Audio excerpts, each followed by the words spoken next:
5장 내 영혼을 소생시키시고. 이 시편 연구에서 말하는 것은 선한 목자의 돌보심 안에 있는 양이라는 사실을 항상 염두에 두어야 한다. 그리스도는 기본적으로 자신이 하나님의 가족에 속해 있다고 주장한다. 그리고 그 관계에서 얻는 유익들을 자랑한다.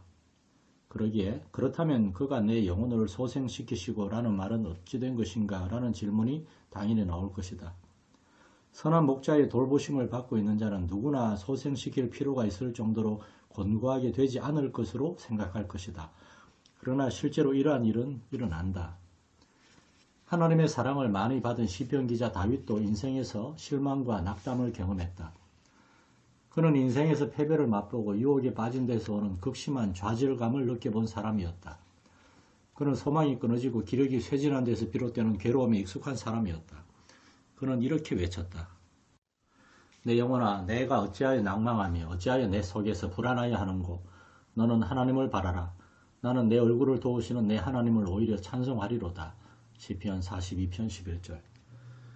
양을 돌볼 때도 똑같은 경우가 있다. 오직 양과 양의 습성을 아주 잘 알고 있는 사람들만이 뒤집힌 양이나 나둥그러진 양의 의미를 이해한다. 이것은 영국의 옛 목자들이 완전히 뒤집혀져 스스로 일어날 수 없게 된 양을 표현하던 말이다. 뒤집힌 양은 매우 애처롭다.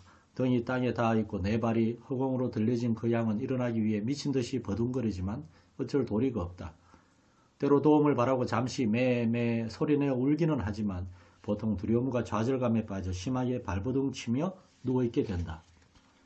목자가 빠른 시간 안에 현장에 도착하지 못할 경우 그 양은 죽게 된다. 이것은 목자가 주의 깊게 매일같이 양떼를 살펴서 수를 헤아려보고 모두 다 제 발로 일어설 수 있는지를 점검해 보는 일이 그처럼 중요한 이유 중 한 가지이다. 만일 한두 마리가 모자랄 경우 목자의 머리에 맨 먼저 스쳐가는 생각은 이 양이 어딘가에서 뒤집혀 있구나, 빨리 찾아서 다시 일으켜 주어야겠다 하는 것이다. 내가 기르던 체비오트 품종의 양 가운데 한 마리가 잘 뒤집히기로 유명했다. 매해 봄 새끼를 가져 몸이 무거워질 때마다 그 양은 2, 3일에 한 번씩 꼭 뒤집혀져서 오히려 뒤집히지 않으면 이상할 정도였다. 내가 부지런히 쫓아다니며 일으켜 세워 주어야만 그 양은 한 철을 무사히 넘길 수 있었다. 한 번은 며칠 동안 목장을 비워야 할 일이 있었다. 며칠 사이에도 그 양은 문제를 일으킬 것 같았다. 그래서 어린 아들을 불러놓고 내가 없는 사이 그 양을 책임지고 잘 보살펴 주라고 일렀다. 만일 내가 돌아올 때까지 그 양이 제 발로 잘 걸어다니도록 보살펴 주면 수고한 값을 후히 주겠다고 약속했다. 매일 오후 학교가 끝나고 난 뒤 아들은 착실히 들에 나가 그 늙은 암양을 일으켜 세웠고 그리하여 그 양은 무사할 수 있었다. 그것은 꽤 고된 일이었으나 대신 양은 그 해봄에 아주 예쁜 새끼 2마리를 낳아 보답해 주었다. 예리한 눈으로 뒤집힌 양을 감시하는 것은 목자만이 아니다. 약탈자 곧 맹수들도 그렇게 한다. 독수리, 말똥가리, 들개, 이리, 표범 등도 다 뒤집힌 양은 쉽게 먹이로 삼을 수 있고 또한 얼마 안 있어 곧 죽게 된다는 것을 잘 안다. 무릇 뒤집힌 양은 다 무력하며 곧 죽게 되고 공격받기 쉽다는 사실을 잘 알기에 목자는 뒤집힌 양을 심각하게 여기는 것이다. 심지어 가장 몸집이 크고 가장 살이 찌고 가장 힘이 세며 때로 가장 건강한 양까지도 뒤집힐 수 있고 희생물이 될 수 있다. 그렇기에 목자는 양떼를 끊임없이 보살피고 주의를 쉬지 않는 것이다. 사실 가장 잘 뒤집히는 것은 종종 살찐 양이다. 양이 뒤집히게 되는 경위는 보통 이렇다. 몸이 무겁고 살이 쪘거나 털이 긴 양은 다소 우묵하게 들어간 땅에 평안히 눕는다. 이런 곳에 눕다 보면 몸이 약간 안쪽으로 구를 수가 있다. 이때 까딱 잘못해 갑자기 몸의 중심을 잃게 되면 완전히 뒤집히고 만다. 뒤집힌 양은 공포에 사로잡혀 네 발을 미친 듯이 허우적거린다. 이러한 몸부림은 사태를 더욱 악화시킬 뿐이다.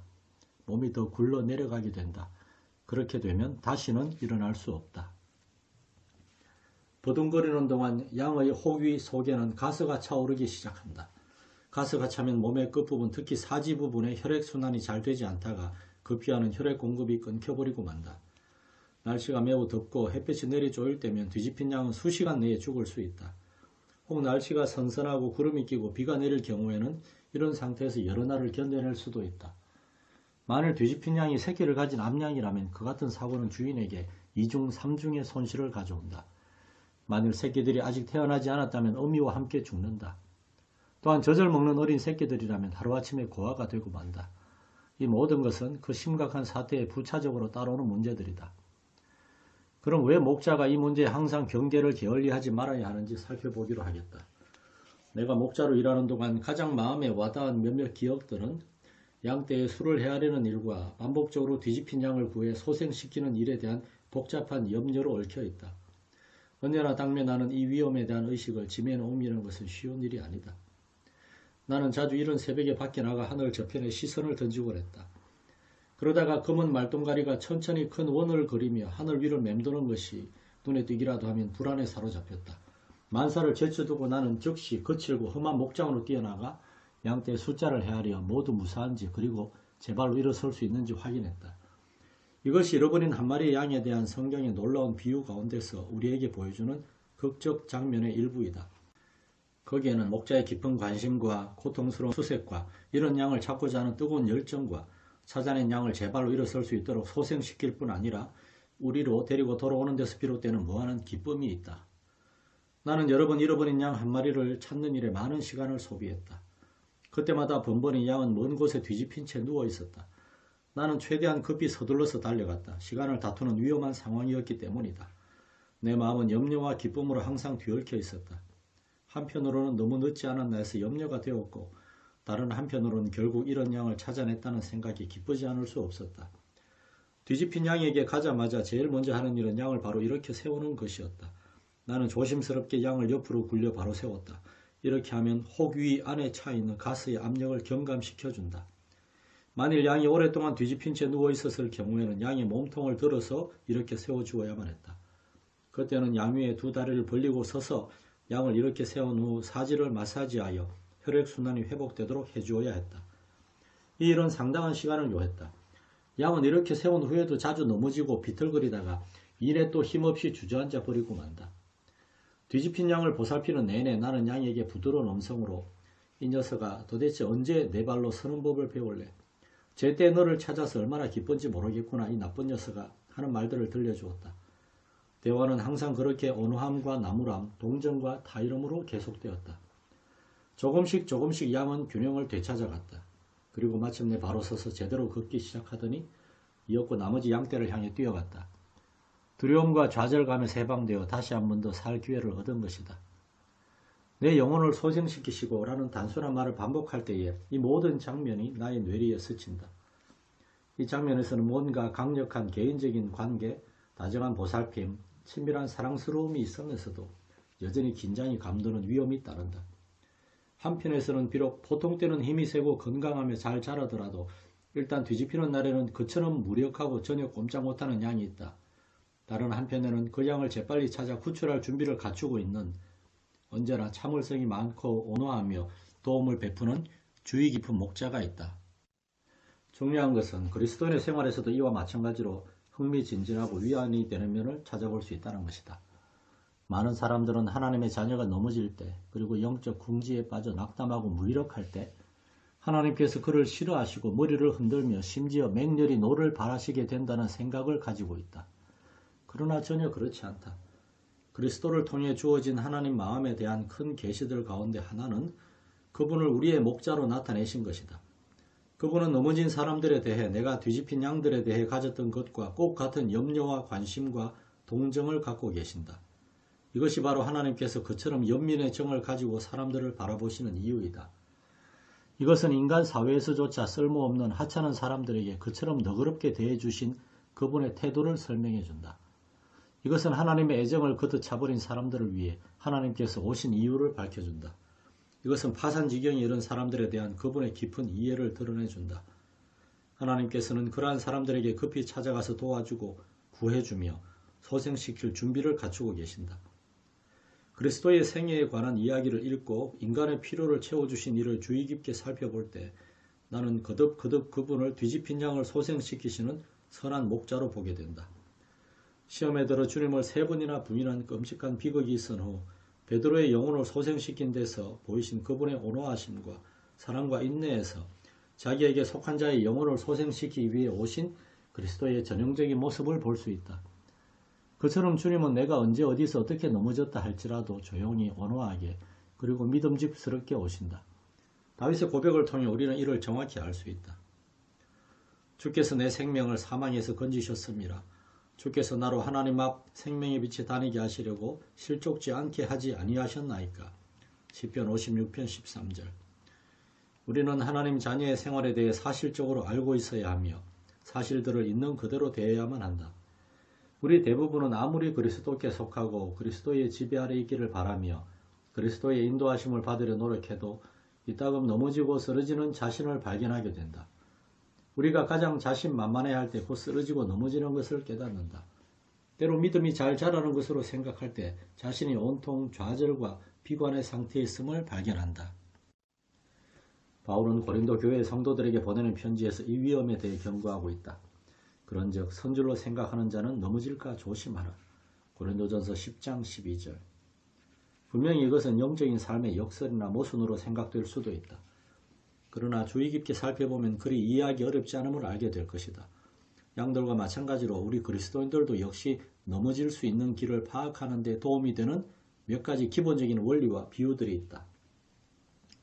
먼저 우묵하고 편안한 곳을 찾아다니는 습성을 들 수 있다. 편안하고 푹신하며 둥그렇고 우묵하게 들어간 땅을 택해 넘는 양이 아주 잘 넘어진다. 그러한 땅에서는 양들이 굴러 뒤집혀지기 일쑤이다. 그리스도인의 생활에서도 고생스럽지 않고 인내할 필요가 없으며 자기 훈련을 하지 않아도 되는 편안한 곳, 아늑한 구석, 안락한 위치만을 찾을 때 항상 큰 위험이 따르기 마련이다. 말하자면 우리가 무엇을 해냈다라고 생각할 때가 바로 가장 위험한 때이다. 선을 행하기 위해 스스로 택하는 가난과 궁핍의 훈련이 있다. 예수께서는 사실상 넘어질 위험 직전에 처했는데도 자기가 안전한 위치에 있다고 잘못 생각한 부자 청년 관원에게 이 같은 일을 제안하셨다. 때로 자기 탐닉에 빠져 편안한 생활과 쉬운 길과 아늑한 구석을 버리지 않으려고 할 때 선한 목자께서 나 자신의 유익을 위해서만이 아니라 그분의 유익을 위해서 나를 그저 편치만은 않은 험한 초장으로 옮겨 놓으실 수 있다. 또한 양들은 털이 너무 많아 오히려 불편한 경우가 있다. 털이 너무 길어서 진흙과 똥과 가시 달린 풀과 열매들 등이 들러붙을 때에는 털무게 때문에 쉽게 넘어질 수 있는 것이다. 성경에서 양털은 그리스도인의 옛 삶을 가리킨다. 그것은 내적 태도의 외적 표현이요 자신의 욕구와 소망과 포부에 대한 주장이다. 그것은 끊임없이 주변 세상과 접촉하는 내 삶의 영역이다. 나를 무겁게 끌어내려 주저앉게 만들기 시작하는 여러 가지 육신의 일들과 재물과 세상 생각들로 이루어진 오물 덩어리들이 찰싹 달라붙는 것이 바로 여기이다. 대제사장이 지성소에 들어갈 때 양털로 짠 옷을 입도록 허용된 적이 없었다는 사실은 의미가 깊다. 이것은 이기심과 교만과 개인의 기호를 뜻했고 하나님께서는 그것을 묵인할 수 없으셨다. 계속해서 하나님과 동행하고 영원히 넘어지지 않기를 바란다면 이 부분에 대한 관리를 철저히 주님께 맡겨야 한다. 털이 너무 길고 무거워서 넘어지는 양을 볼 때마다 나는 재빨리 털 때문에 다시 넘어지는 일이 없도록 조처를 취했다. 곧 양털을 말끔히 깎아줌으로써 목숨을 잃게 되는 위험을 미연에 막았다. 이 일은 언제나 유쾌한 일이 못 되었다. 양들은 털 깎는 것을 좋아하지 않고 목자에게 그 일은 다소 고역이다. 하지만 꼭 해야만 한다. 실제로 털 깎는 일이 다 끝나야만 양도 목자도 마음을 놓게 된다. 이제는 뒤집힐 염려가 없다. 또한 양은 무겁고 답답한 털 외투를 벗어버린 즐거움을 누린다. 양털에는 자주 더러운 똥과 진흙, 가시덤불, 나뭇가지, 진드기 등과 같은 온갖 지저분한 것들이 들러붙는다. 이 모든 것들을 다 벗어던지니 얼마나 시원하겠는가. 마찬가지로 우리의 자아중심적 옛 삶을 다루는 일에 있어서도 주님께서 우리를 붙드시고 말씀의 예리한 칼날을 우리 삶에 대시는 날이 오게 된다. 한동안 그것이 불쾌할 수도 있다. 틀림없이 우리는 몸부림치며 발로 걷어찰 것이다. 칼에 베이고 상처를 입게 될 수도 있다. 그러나 그 일이 다 끝나면 얼마나 개운하겠는가. 우리 자아로부터 해방된 기쁨이여 얼마나 놀라운 회복인가. 양이 넘어져 뒤집히게 되는 세 번째 원인은 너무 살이 찐 데 있다. 지나치게 뚱뚱한 양은 오히려 건강하지 못할 뿐더러 생산적이지도 않다는 것은 잘 알려진 사실이다. 그리고 사실 가장 잘 넘어지는 것이 바로 가장 살찐 양이다. 무거운 몸무게는 활동하는 것을 힘들게 한다. 물론 양이 너무 살이 쪄서 넘어진다는 의심이 들면 목자는 그 문제를 바로잡기 위해 장기적인 조치를 시작한다. 양을 보다 험한 곳으로 보낼 것이고 꼴을 보다 적게 먹일 것이며 상태를 철저히 살펴볼 것이다. 양들이 비대하고 무기력하고 약한 대신 튼튼하고 강하며 원기왕성하게 되도록 하는 것이 목자의 목적이다. 그리스도인의 삶에서도 동일한 문제를 만나게 된다. 사업이나 직장 혹은 가정일이 잘 되어 가기 때문에 자기는 번영하고 있으며 이제 다 되었다라고 생각하는 사람이 있다. 그들은 행복감과 자신감을 가지고 있지만 바로 거기에 위험이 도사리고 있다. 자기 자신을 가장 믿을 때 가장 넘어지기 쉽다. 요한계시록 3장 17절에서 교회에 대해 경고하실 때 주님은 비록 자기는 부유하여 부족한 것이 없다고 생각하는 자들이 있으나 실제로는 절망적인 위험에 처했다는 사실을 지적하셨다. 이보다 앞서 주님은 누가복음 12장 16절에서 21절에서 자기 곳간을 헐고 더 크게 짓고자 했으나 당장 죽음을 앞두고 있던 한 부자 농부의 비유에서도 이 점을 분명히 지적하신다. 물질적 성공이 영적 건강의 척도가 될 수는 없다. 또한 표면적 부유가 진정한 경건의 기준이 될 수도 없다. 영혼의 목자께서 이러한 외형적인 것들을 꿰뚫어 보시고 모든 일들이 바로 되도록 조처해 주시는 것이 우리에게는 다양한 일이다. 주님께서 처방해 주시는 다이어트나 훈련이 처음에는 다소 거칠고 입에 맞지 않을 수도 있다. 그러나 다시 한번 그것이 우리를 위한 것임을 확신할 필요가 있다. 주님은 우리를 아끼시며 선한 목자로서 자기의 명예를 지키실 것이기 때문이다. 히브리서 12장에서는 하나님께서 사랑하는 자를 어떻게 징계하시는가에 대해 말씀하고 있다. 물론 징계가 당시에는 고달플 수 있다. 그러나 후에는 무력한 양처럼 넘어져 뒤집힌 데서 오는 좌절감과 번면에서 해방된 평안과 안식의 삶을 안겨줄 것이다. 인생에 필요한 강인함과 굳건함은 오직 인내와 고난의 훈련을 통해서만 얻을 수 있다. 주님은 자비와 사랑 가운데 이것을 우리를 위한 프로그램의 일부로 삼으셨다. 그것은 그분께 속하는 데 대한 대가이다. 주께서는 결코 우리가 감당할 수 있는 이상의 것을 기대하거나 요구하지는 않으실 것을 확신하고 안심해도 된다. 하나님께서 우리에게 닥치게 하시는 것은 하나님의 다스리심에 대한 우리의 믿음과 신뢰를 강하게 하고 굳세게 해줄 것이다. 하나님이 선한 목자시라면 자신이 하는 일을 잘 알고 계시리라 믿고 안심할 수 있다. 이것만으로도 나의 영혼을 끊임없이 새롭게 하고 소생시켜 주기에 충분할 것이다. 하나님께서는 내게 하시는 일을 알고 계신다는 사실을 아는 것처럼 나의 영적 생활을 평온케 하고 활력 있게 하는 것은 없다.